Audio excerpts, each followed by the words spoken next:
பசுமை சேனலுக்கு வணக்கங்க. இன்றைக்கி வீடியோவில் என்ன பார்க்க போகிறோம் அப்படின்னு பார்த்தீங்கன்னா, நான் வேலூர் தாங்க போயிருந்தேன்.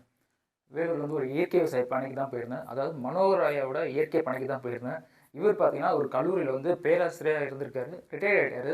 இப்போ வயசு 71. ரிட்டையர்ட் ஆனதுலேருந்து ஒரு இயற்கை விவசாயம் தாங்க பண்ணிகிட்டு இருக்காரு. இந்த 2.3 ஏக்கரில் பார்த்தீங்கன்னா அவர் நெல் பண்ணுறாரு. நாட்டு மாடு வந்து காங்கிரஸ் மாடுங்க ஒரு 5 மாடு வச்சுருக்காரு. தீவன பயிர் பண்ணிகிட்டு இருக்காரு. மஞ்சள் பண்ணுறாரு. காய்கறி சாகுபடி பண்ணுறாரு. காய்கறி சாகுபடி பார்த்தீங்கன்னா கத்திரியில் வெங்காயம் ஊடுபயிராக பண்ணியிருக்காரு.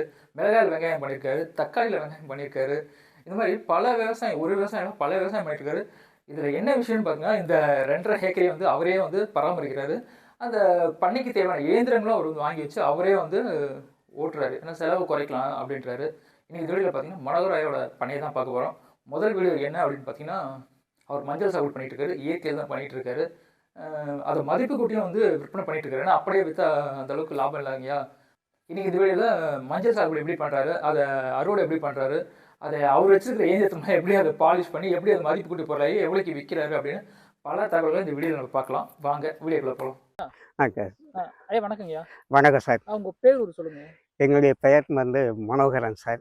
இது வேலூர் மாவட்டம் கேவிகுப்பம் தாலுக்கா மேல்மயில் கிராமத்தில் என்னுடைய நிலம் இருக்குது சார். அதில் ஒரு 2013 இயற்கை விவசாயம் பண்ணிட்டு வரேன் சார். என்ன படிச்சிருக்கீங்க நீங்கள்?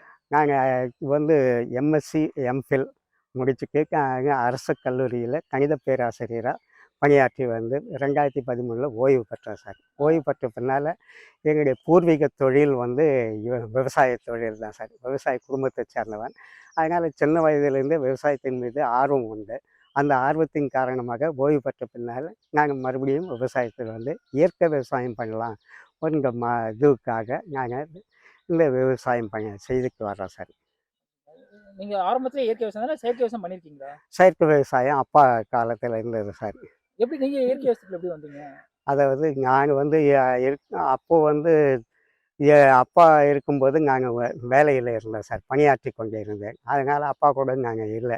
எங்களுடைய முதல் பணி வந்து மதுரை மேலூர், மதுரை மாவட்டம் மேலூர் இந்த இதுவில் நாங்கள் அரசு கல்லூரியில் பணியாற்றியோங்க 84.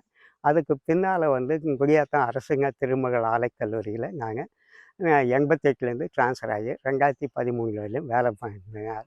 அப்பாவுக்கு உறுதுணையாக இருக்க முடியல. அதனால் அதுக்கு பின்னால் இங்கே பலவித நோய்களின் காரணமாக நானாக தெரிஞ்சு கொண்டு இது இயற்கை விவசாயத்தினுடைய ஆர்வம் காரணமாக டிவி சேனல் இதெல்லாம் பார்த்து அந்த ஆர்வத்தின் காரணமாக இயற்கை விவசாயம் செய்யலாம் அப்படிங்கிற ஒரு தூண்டுதலில் நான் செய்து வந்தேன். சரிங்க. மொத்தம் எத்தனை ஏக்கர் நல்லா இருக்குங்க? எனக்கு 2.25 ஏக்கரா இருக்குது சார். 2.25 ஏக்கரில் என்னென்ன விவசாயம் பண்ணிட்டு? இப்போ மஞ்சள் கொஞ்சம் போட்டிருக்கேன். மஞ்சள், கருப்பு கவனி நெல் நடவு போட்டிருக்கேன். இது மிளகாய் செடி, தக்காளி செடி, கத்திரி செடி, தோட்டக்கால் கொஞ்சம் 1 ஏக்கருக்கு போட்டிருக்கேன் சார். ஒரு பயிராக பண்ணல, நீங்கள் பல பயிர் பல பயிராக அப்படியே தனித்தனியாக பண்ணிட்டு இருக்கிறேன் சார். இதுக்கு முன்னால் நெல் வந்து பூங்காருங்க ஒரு நெல் அறுவடை பண்ணேன். கருங்குருவியும் அறுவடை பண்ணியிருக்கேன். அதுக்கு முன்னால் ஆற்காடு கிச்சிலி சம்பாங்க ஒரு அரிசி அது நெல்லும் அறுவடை பண்ணேன் சார். தூய மல்லியும் நாங்கள் ஏற்கனவே பயிர் வச்சுருக்கேன். இது எல்லாமே இயற்கை தான்? எல்லாமே இயற்கை தான் சார். சரிங்க. இப்போ நம்ம பார்க்குறது உங்கள் மஞ்சள் தோட்டம் தானேங்க அது? ஆமாம், எங்களுடைய மஞ்சள் தோட்டம். அப்போ இந்த வீடியோவில் நம்ம வந்து எப்படி மஞ்சள் சாகுபடி பண்ணுறீங்க அப்படின்றது முறைகளை பார்க்கலாமாங்க? பார்க்கலாம் சார். சரிங்க. இப்போ மஞ்சள் வந்து எத்தனை ஏக்கரில் பண்ணியிருக்கீங்க? மஞ்சள் 1 ஏக்கரில் பண்ணியிருக்கேன் சார். சரி, என்ன ரகங்க அது? ரகம் என்னுடைய பேர் எனக்கு தெரியல சார் ஆக்சுவலாக. சரிங்க. இப்போ மஞ்சள் நட போகிற முடிவு பண்ணிட்ட பிறகு நிலத்தை என்ன பண்ணணுங்க? முதல்ல நிலத்தை வந்து நல்லா புழுதி ஓட்டணும் சார். டிராக்டர் வச்சு ஒரு 3 முறை 4 முறை இல்லைங்க நமக்கு டைம் கிடைக்கும் போதெல்லாம் ஓட்டி வைப்பேன் சார். நல்லா புழுதி காஞ்ச பிறகு மண் வந்து புலப்பலப்பு தன்மை வந்த பிறகு. எப்படி மண் எப்படி இருக்கும் அதை காட்ட முடியுமா உங்களுக்கு? எது மண் புலப்பலப்பானா எப்படி? மாவு தன்மைன்னு சொல்லுவாங்க சார். இந்த அதை புட்டை இந்த இதுவெல்லாம் கட்டியாக இல்லாமல் எல்லாமே தூளாக இங்கே இருக்கிற மாதிரி இது ஓட்டினேன் சார். ஓட்டிக்கு பின்னால் அதுக்கு மேலே பார் பிடிச்சி அதுக்கு மேலே மஞ்சள் நடணும் சார். பார் என்ன அளவில் பார்? 2 அடி தான் சார் நான் பிடிச்சிருக்கேன். ஆனால் சில டைம்ஸு சில நேரத்தில் அந்த பார்வைங்களுடைய அளவு மாறுபடுது சார். கையில் இழுக்கும்போது அவங்க மாற்றிடுறாங்க வேலையாட்கள் இருக்கும்போது. சரி, அதுக்கப்புறம் என்ன வேலை பண்ணணுங்க? அதுக்கு பின்னால் ட்ரிப்பு போட்டேன் சார். ட்ரிப்பு சொட்டு நீர் பாசனம் போட்டு அதில் தான் மஞ்சள் தருவிக்கிறேன் சார். மஞ்சள் ஊனிட்ட பிறகு ஒரு 30 நாளைக்குள்ள ஒரு களை எடுக்கணும் சார். 30 நாளுக்குள்ள களை எடுத்து நாங்க வந்து ஃபஸ்ட்டு அமிர்த கரைசல் விட்டேன் சார். அது ஜீவாமிர்த விட்டேன். பஞ்ச அது உரம் அடி உரமாக அந்த தொழு உரம் போட்டேன் சார். அப்புறம் ஜீவாமிர்தம், பஞ்சகாவியம், மீன் அமிலம் இதெல்லாம் ரெடி பண்ணி அந்த சொட்டு நீர் வழியாக விட்டுக்கிறேன் சார். சரிங்க. இப்போ வந்து 1 ஏக்கர் பண்ணி 1 ஏக்கருக்கு வந்து இப்போ இது விதையா இது கிழங்குங்களா அது? கிழங்கு தான் சார். எவ்வளோ ஆச்சுங்க? 1 ஏக்கருக்கு எத்தனை எத்தனை கிலோ கிழங்கு? ஒரு அப்ராக்சிமேட்டாக 2 டன் இருக்கும் சார். 2 பச்சை கிழங்கு. சரி 2 டன்னு தேவைப்படுமா அதுக்கு? தேவைப்படுங்க. இல்லை அவ்வளோ தேவைப்படலைங்க. இன்னும் கொஞ்சம் கம்மியாக தேவைப்படுது சார். சரி, எங்கேருந்து வாங்கிட்டு வந்தீங்க நீங்க கிழங்கு? நாங்கள் வந்து பூர்வீகம் எங்களுடைய பிரதர் வந்து பயிர் வச்சுருந்தார் சார். அவருடைய தோட்டத்திலேருந்து நாங்கள் கொண்டு வந்தேன். அவரும் இயற்கை தான் பண்றாரா? அவர் இல்லை சார், அவர் செயற்கை பண்ணிட்டுருக்கிறாரு. சரி. அந்த தோட்டத்துலேருந்து எடுத்துட்டு வந்து அப்படியே நட்டுட்டீங்களா? அது எதனா விதை நேர்த்தி எதனா பண்ணீங்களா? விதை நேர்த்தி அப்போ முதல்ல பண்ணோம் சார். அதாவது பீஜமத்தம்னு சொல்லுவாங்க. சரிங்க.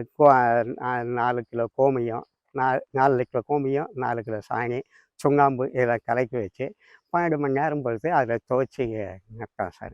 எதுக்காக அது?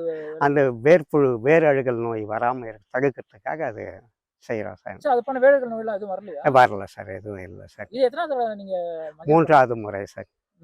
விதை நேர்த்தின்றது ஆரம்பத்துலேருந்து எல்லா நெல்லுக்கும் செய்வோம் சார். நெல்லுக்கும் சரி, எல்லாத்துக்கும் எல்லாத்துக்கும் செய்வோம் சார். விதை நேர்த்தி ரொம்ப விதைங்கத்தி முக்கியமோ? அவசியம் முக்கியம் சார். சரிங்க. இப்போ விதை நேர்த்தி பண்ணிட்டீங்க. அந்த விதைக்கரணம் எவ்வளோ நேரம் ஊற வைக்கிறீங்க? 12 மணி நேரமா?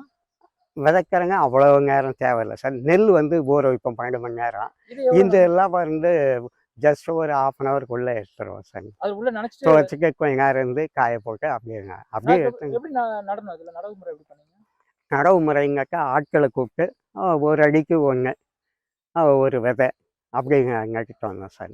நட்ட பிறகு என்ன வேலைகள் பண்ணீங்க? நட்டுட்டீங்க. நட்ட பிறகு என்ன வேலைகள் பண்ணீங்க இதுல? நட்ட பிறகு இந்த சொட்டு நீர் பாசனத்தில் தண்ணீர் பாய்ச்சணும் சார். தண்ணீர் பாய்ச்சிக்க நட்ட பிறகு அன்னைக்கு கொடுத்துடணுமா? நட்ட அன்னைக்கே கொடுத்துருங்க சார். நட்டு தண்ணிங்க. அதுக்கு 3வது நாள் உயிர் தண்ணி கொடுப்பாங்க சார். உயிர் தண்ணிங்கக்கா 3வது நாள் தண்ணி பாய்ச்சணும். அந்த தண்ணி பாய்ச்சிக்க பிறகு அதுக்கு அடுத்து பின்னால் ஒரு 2 வாரம் கழித்து ஜீவாமிர்தம் விட்டேன் சார். ஜீவாமிர்தங்கிறது 10 லிட்டர் கோமியம், 10 லிட்டர் சாணி, 2 கிலோ வெல்லம், 2 கிலோ பயிர் மாவு இதெல்லாம் கலந்து 48 மணி நேரம் ஒரு 200 லிட்டர் ட்ரம்மில் ஊற வச்சு அதை சொட்டு நீர் வழியாக பாய்ச்சி விட்டோம் சார். தண்ணியோட கலந்து விட்டீங்க? தண்ணியோட கலந்து தான் சார் விட்டோம். எத்தனை நாள் கொடுக்கணும் அது? ஒரு 2 வாரம் இல்லைங்க 3 வாரம் பொறுத்து கூட கொடுக்கலாம் சார். அது கொடுக்கறதுல என்ன நன்மைங்க பயிர்? கொடுத்தாக்கா இப்போ அந்த பூஸ்டர் பயிர் ஊக்குவிக்கிற மாதிரி கொஞ்சம் வளர்ச்சி நல்லாயிருக்கும் சார், செழுமையாக. அதுக்கப்புறம் என்ன பண்ணணும்? அதுக்கு அடுத்தது பஞ்சகாவியம் இல்லைங்க மீன் அமிலம். அதெல்லாம் எப்போ கொடுக்கணும்? எப்போங்காலையும் கொடுப்பேன் சார். அதுங்க 2 வாரத்துக்கு மாற்றி அது எப்போங்க கொடுப்பேன். 2 வாரத்துக்கு ஒரு முறை பஞ்சகாவியா மீன் அமிலம்? மீன் அமிலம். ரெண்டும் கொடுக்க என்ன நன்மை கிடைக்குதுங்க? மீன் அமிலம் வந்து நல்லா கிழங்கு நல்லா திரட்சியாக ஊற வைக்க இந்த வளர்ச்சி அடைய செய்யுது சார். பஞ்சகாவியமும் அதே மாதிரி செய்யுது சார். பசுமாட்டு மீன் அமிலங்கிறது மீன் கழிவு, அந்த வெல்லம் எந்த அளவுக்கு எடை இருக்குதோ மீன் கழிவு அந்த அளவுக்கு வெல்லம் சேர்த்துக்க 21 நாள் ஊற வச்சு அதிலிருந்து ஒரு இதுவுக்கு ஒரு ட்ரம் ஒரு டேங்க்கு மேலேயும் ஸ்ப்ரே பண்ணுவோம் சார். மேலே ஸ்ப்ரே பண்ணும்போது நமக்கு வந்து ஒரு 100 ml இல்லைங்க 1/2 லிட்டர் வரையும் நம்ம ஒரு 12 லிட்டர் தண்ணியில் கலந்து அதை ஸ்ப்ரே பண்ணுவோம். அப்போது பார்க்கும்போது கொஞ்சம் நல்லா வளர்ச்சி அதிகமாக நல்லாயிருக்கும் சார். அதுக்கப்புறம் என்ன வேலைகள் பண்ணுங்க? அதுக்கு பின்னால் பஞ்சகாவியம் கொடுக்கலாம் சார். பஞ்சகாவியம் கொடுக்க பிறகு வேறு ஏதாவது வளர்ச்சி குறைவாக இருந்தாக்கா நாங்கள் மாற்றி கொடுப்போம் சார். நான் இந்த ட்ரிப் வழியாகவும் கொடுப்பேன், தரை வழியாகவும் வேர் வழியாகவும் கொடுப்பேன். 2வது ஸ்ப்ரே பண்ணவும் செய்வேன் சார். சரி, அதுக்கப்புறம் என்ன வேலைகள் பண்ணணும்? அறுவடை பண்ணுறதுக்கு முன்னாடி என்ன வேலைகள் பண்ணணும்? அறுவடை பின்னால் கொஞ்சம் வருங்க சிறகெல்லாம் நல்லா காய்ந்த பிறகு அந்த சிறகை எடுத்து பிறகு தோண்டி எடுத்து அதை முதல்ல க்ளீன் பண்ணோம் சார். சரி, எப்படி நம்மளுக்கு தெரியும் காய் வந்து? நம்ம ஒரு கிழங்கு தோண்டி பார்த்தவா தெரியும் சார். முதிர்ச்சி அடைஞ்சு காஞ்சி இலையெல்லாம் காஞ்சிக்க பிறகு அது நம்ம தோண்டி எடுத்த முதிர்ச்சி அடைந்துங்க. அதுக்குள்ளே இருக்க குர்குமிங்க எப்படி இருக்குன்னு பார்க்கணும் சார். அந்த குர்குமிங்கிறது மஞ்சளுக்குள்ளே ஒன்று சகப்பாக மஞ்சளாக இருக்குங்க. அந்த குர்குமின் அதிகமாக இருந்தாக்கா அதனுடைய வேல்யூ அதிகம் சார். குர்குமின் குறைவாக இருந்தாக்கா அது கம்மியாக இருக்கும் அது சார். பார்த்தாவே தெரியுமா அந்த குறுக்கு மீன்? இல்லை, உடைச்சி பார்க்கணும் சார். மஞ்சளை உடைச்சி பார்க்கணும். உடைச்சு பார்த்தா வாங்குவாங்களா? கண்டிப்பாக அவங்களும் வாங்குறவங்களே உடைச்சி பார்ப்பாங்க. அதுதாங்க. சும்மா ஒரு பீஸ் மட்டும் உடைச்சி பார்ப்பாங்க. எல்லா பீஸும் உடைக்க மாட்டாங்க. சாம்பிளுக்காக பார்ப்பாங்க சார். சரிங்க. இப்போ நட்டது வந்து எத்தனாவது நாள் இது மகசூல் வருங்க இதுல?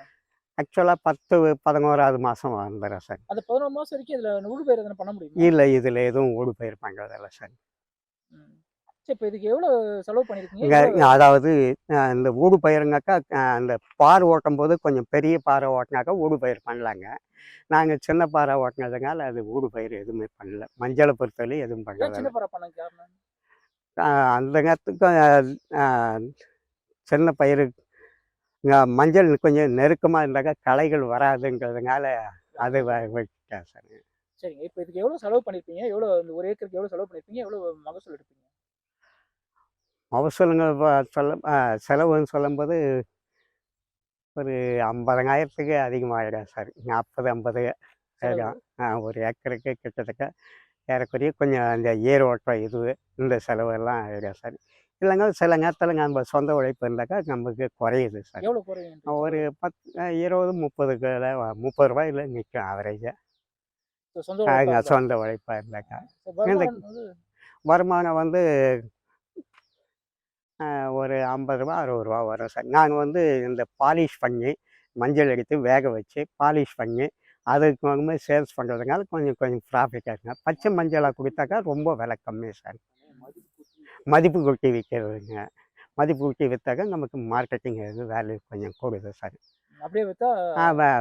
வேல்யூ குறைவு சார். சரி. இப்போ உங்களுக்கும் நீங்கள் பண்ணுற மஞ்சளுக்கும் ஈரோடு மஞ்சளுக்கும் என்ன வித்தியாசங்க? அதே தான் நினைக்கிறேன் சார். நாங்கள் வந்து எதுவும் டிஃப்ரென்ஸே தெரியல. ரகங்கள் மஞ்சளில் வெவ்வேறு ரகங்கள் இருக்குது சார். அதை பொறுத்து வந்து மாறுபடலாம். சரி, நீங்கள் ஃபர்ஸ்ட் டைம் போடும்போது எவ்வளோ மகசூல் எடுத்தீங்க? இப்போ எவ்வளோ மகசூல் எடுப்பீங்கன்னு நினைக்கிறீங்க? ஃபர்ஸ்ட் டைம் வந்து ஒரு 3 டன் மஞ்சள் வந்தது சார். ஒரு 50, 60 சென்ட்டு தான் போட்டிருந்தேன். அதுக்கு 3 டன் எடுத்தீங்க? 3 டன்னு பச்சை மஞ்சள் மட்டும். ம். பச்சை மஞ்சள் அவிச்சேன்னா 5ல் 1 பங்கு தான் வரும் சார். அதாவது ஒரு 600 கிலோ 700 கிலோ அதுக்குள்ளே தான் வரும். அவிச்சு காய போட்டாக்க நமக்கு. சரி, இப்போ எவ்வளோ மகசூல் எடுப்பீங்க? இப்போது பச்சை மஞ்சள். ஒரு 4 டன்னு இல்லைங்க 5 டன் வரலாம். இந்த முறை கொஞ்சம் நோய் அடிச்சிச்சுங்க. நோய்ங்க அதனால் மகசூல் கொஞ்சம் குறையலாம். சரி, இதில் நோயெல்லாம் வரும்போது என்ன மாதிரி? நான் வந்து இஞ்சி பூண்டு பச்சை மிளகா அந்த இங்கே கோமியத்தில் ஊற வச்சு 3 நாள் ஒரு முறை அடிப்பேன் சார். 3 நாள் ஊற வச்ச பிறகு அடிப்பேன். அதுக்கு அடுத்தது இல்லைனாக்கா பால் இருக்கிற தழை 3, கசப்பு இருக்கிற தழை 3. இது வந்து கோமியத்தில் 7 நாள் ஊற வச்சு அதை கலந்து அடிக்கிறது உண்டுங்க. அப்படியும் இது ஆச்சுங்க தேமோர் கரைசல்னு சொல்லுவோம் சார். தேங்காய் பால் புளிச்ச மோர் அதை ஒரு 6 நாள் 7 நாள் ஊற வச்சு கூட அதை அடித்தாலே சில நேரத்தில் மஞ்சளுக்கு இது அதிகமாக அடிக்கிறது இல்லைங்க. எப்பாவது சம்டைம்ஸ் அடிப்போம் இதை. மற்ற செடிக்கெல்லாம் தேமோர் கரைசல் நல்லா யூஸ் ஆகுதுங்க. மஞ்சளுக்கு வந்து இந்த 2 தான் யூஸ் பண்ணுறோம் சார். மஞ்சள் நோய் நிறைய வருமோ? இந்த முறை தான் வந்தது சார். இதுக்கு 2 முறை மஞ்சள் நோயே வரல சார். என்ன காரணம்? மழை காரணம். மழையினுடைய இயற்கையினுடைய இது. சரி, கேட்டு சரி விஷயங்களை பகிர்ந்தீங்க. சரி பசுமை சார்பாக வாழ்த்துக்கள் எடுத்து நன்றிங்க. ரொம்ப தேங்க்ஸ் சார்.